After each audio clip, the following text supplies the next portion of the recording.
What is up guys? Nanabod ta maghimong bulak karon nara petals ni siya guys. Man siya imo bulak. Okay, sa paghimo kailangan na tog duha ka fuzzy wire. Kanya siya duha ka boka dapat straight na siya, straight oh. Sita side ang isa kana atong baton kanang isa. I-fill na siya, ipilog kasta. Pagpilo ng kas pil on napundayon na siya dapat i-straight na siya parehan na i-straight o kana gipilo na po siya pag magpilo ana na siya ipilo tarong na siya pilo gid sa sorry sa kuntingo guys kana pilo na siya pilo ana na siya magpilo ana na siya pagpilo guys pag managpilo basta pilo na kayo na iyan na dili siya iyan na ina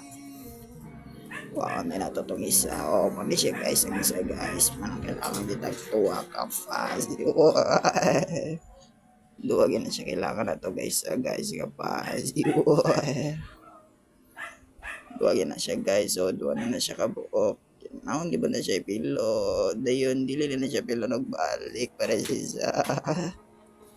anara na siya guys o kuha na mong isa then aya din mo siya ipasok sa tong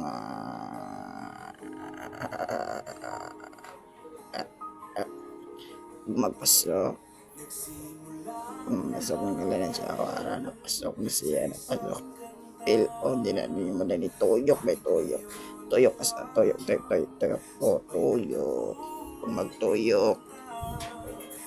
kanang kuan na yun guys pag mananagtuyok kanang duwa yan ani mo na siya ay bikangkang sa tunga okay kangkang na siya sa tunga guys pag magbikangkang na guys kana imo na siya pilitera katong bikangkang sa taas yung duwa kana o kana silang duwa kana magpili ra ka sa imong banana iikot yan naman na nimo siya o pili di gagasan ni mo iikot ana katong duwa kana o kana ko napilian man o inana na siya guys kana man akong ipili o kana akong ipili mo na ikot o kana mo na siya ikot yan na pag-ikot o ikot na o ano din na siya mo din na siya inagaan na para maporma siya murag ula para pitas man na siya guys itimom o aray kana siya yana para bulapad-lapad kana i-twist mo siya gamay para dili na siya twist iko ano siya na pahit-hait o ano siya guys o diba o nanatay sa kapitos natay sa kapitos guys pala siya guys o mintag for anak para mabuo na tong kuan bola o aram na siya kuan basta for pilit-pilit tinali mo may mo naging anak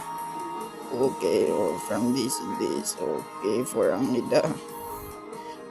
goodbye and peace out.